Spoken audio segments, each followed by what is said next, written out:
Merhaba anne baba, ben Irmak Zentürk. Sana yine bu işin kolayı var demeye geldim. Mini'nin büyüdü, 1 yaşını geçti, artık yürüyebiliyor, tek başına oyun oynuyor, hatta küçük küçük yemek yeme alıştırmaları yapıyor. Ama sana da gün geçtikçe taleplerine itirazla, bağırarak, ağlayarak ya da mızmızlanarak cevap vermeye başlıyor. 2 yaş sendromu bana göre sihirli 2, hepimizin çilesi. Bu doğru. Bazen çocuklarımızı anlamak zor oluyor ama sana 12-18 aydan itibaren başlayan 2-3 yaşına kadar süren bu çılgın dönemde neler normal, neler normal değil onu açıklayacağım. Başlık dikkatini çektiyse izlemeye devam et. Kanalıma abone ol ve küçük bir kalp bırakmayı unutma. Genelde minimiz ayaklanmaya başladığı zaman bize itiraz hakkı da doğar. Biz onu oyundan alıp yemeğe götürdüğümüzde pek bunu istemez çünkü oyun oynamaya devam etmek ister. Ya da altına yaptı, altını değiştirmemiz lazım. Hadi kalk, altını değiştiriyoruz dediğimiz zaman birdenbire ağlamalar, onun elini tutarken kendini yere bırakmalar bizim anne baba olarak sabrımızı zorluyor. Ona her tehlikeli şeyde ya da yapmaması gerektiği şeyde hayır dur dediğimizde bebeğin ağlıyorsa, miniğin devamlı sana itiraz ediyorsa, en ufak bir şeyde ağlama sesi yükseliyorsa işte bu hiç normal değil. Sakin anne babalık yapmaya çalıştığımızı biliyorum. Ama bu gibi durumlarda bu işin sırrı kesinlikle sakin kalmaktan, onun duygularını aynalamaktan geçmiyor. Yapman gereken ona hayırın doğal bir şey olduğunu, senin onu koruman için hayır demen gerektiğini ve en önemlisi 16-18 aydan itibaren hayırı kabul etmesini, anlamasını sağlamak. İşte ebeveynliğin belki de en zor, en mücadele gerektiren yönü burada başlıyor. Ama bunu yapmak her zaman dediğim gibi bir ebeveynlik görevidir. Evet, anne babaysak ve işimizi iyi yapmak istiyorsak çocuğumuzu limitlememiz lazım. Onlar sınır ihlali yapmayı arzularlar, evet, ama biz onları hayır bu doğru değil, ben sana bu konuda izin vermiyorum diye limitlersek hem hayat bizim için hem miniğimiz için hem de dışarıya çıktığımızda sosyal hayatta çevremizdekiler için kolay olacak.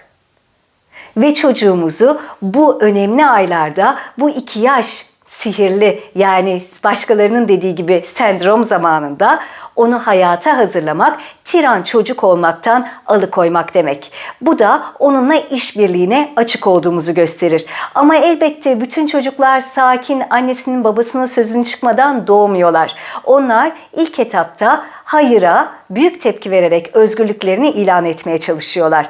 Biz onlara küçük küçük açıklıyoruz ve sihirli birkaç cümle kullanıyoruz. İlgini çektiyse izlemeye devam et. Sihirli cümlelerimizin ilk başında burada yetişkin benim ve buna yetişkinler karar veriyor demek. Yani ben çocuğa hayır dedim, bana bağırarak, ağlayarak tepki verdi. Hatta yere oturdu ve gerçekten ağlamaya başladı çünkü üzgün. Ona bunu yapmamız gerekiyor. Şimdi altını değiştireceğim. Şimdi yemeğe gidiyoruz. Şimdi uyku vakti ve buna yetişkin olarak ben karar veriyorum. Buna anne karar veriyor, baba karar veriyor. Çocuğa bakım veren kimse kendi ismini söyleyip buna sen değil ben karar veriyorum ve şimdi bunu yapacağız demen gerekiyor. Çocuklara her zaman bu cümleleri sakince söylememizin öneminin altını çiziyorum. Güler yüzlü bir şekilde hayır sana izin veremem. Şimdi o oyuncağı bırak ve altını değiştirmeye gideceğiz.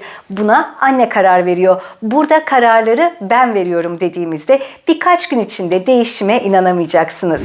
Anne babalarda gözlemlediğim başka bir sorun daha var. Çocuğu oyun grubuna ya da okula götürdüğünde minikler elbette ağlıyorlar ve gerçekten böyle yürek sızlatan bir görüntü ortaya çıkıyor. Belki de çocuğunuz siz gitmeyin, sizinle vakit geçirmek istiyorum diyemediği için ağlıyordur. Bunu bir düşünün derim. Ama burada çocuğu besleyen bizim telaşımız, bizim içimizdeki üzüntü ve onların bizim stresimizi hissetmesi olabilir.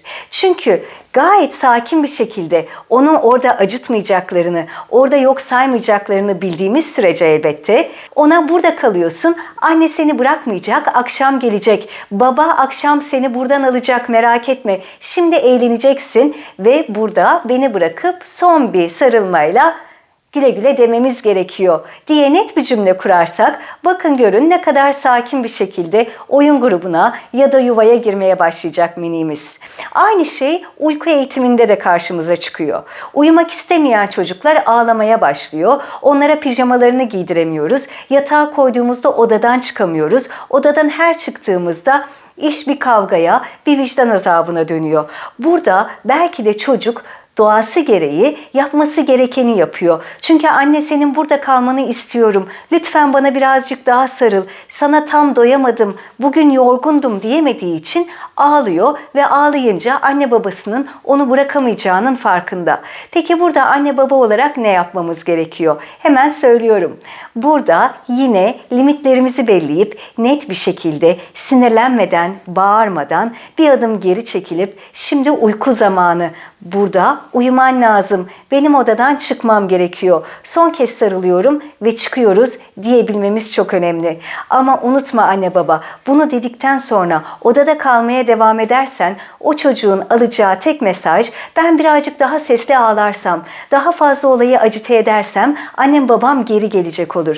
O yüzden sözünün değeri olması çok ama çok önemli. Sözünün değeri olan anne babaya sahip bir çocuksa tamam annemi duydum. Annem bu odadan er ya da geç çıkacak. O zaman onun dediğini yapacağım ve yatakta kalmam gerekiyor olacak. Yataktan çıkarsa eğer çocuğun onu sakin bir şekilde yatağa geri koyacaksın. Baştan alırsak çocuklar 12 aydan itibaren kendi isteklerinin yapılmasını arzular ve bunun için kelime hazneleri yetmediğinden ağlamaya, bağırmaya, yere oturmaya ya da mızmızlanmaya eğilimlidirler. Anne baba olarak onların bize anlatmak istediği şeyi biliyoruz. Evet, hepimiz farkındayız. Ama konu ne olursa olsun, biz onları götürmek ya da yapmak istediğimiz şeyde net olursak, onları limitlersek, hayırı anlamalarını ve hayırın sonuçta evete dönmeyeceğini anlatırsak, hem çocuk mutlu olacak hem de bizim hayatımız daha kolay geçecek. Çünkü herkesin dediği o 2 yaş sendromu bana göre sihirli 2'de bazı şeyler normal, sınır aşımı yapmak, kendi isteklerini belirtmek, birazcık daha fazla mızmızlanmak, bunların hepsi normal.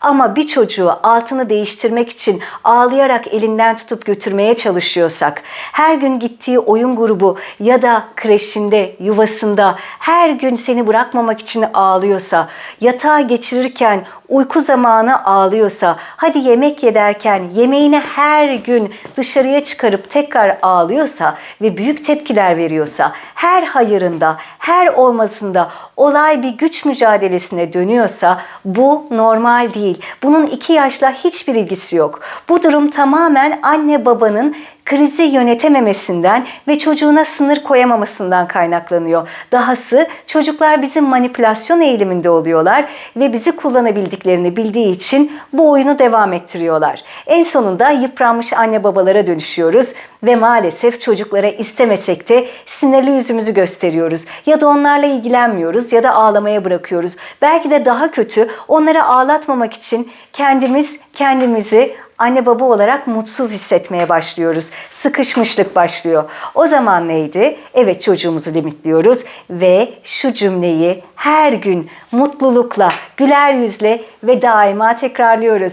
Burada kararları ben veriyorum, sen değil. O yüzden şimdi bunu yapacağız. Olmadı elinden tutun götürün. Bakalım hayatınız ne kadar değişecek. Eğer videomu beğendiysen yorumlara yazmayı unutma ve küçük bir kalp bırak.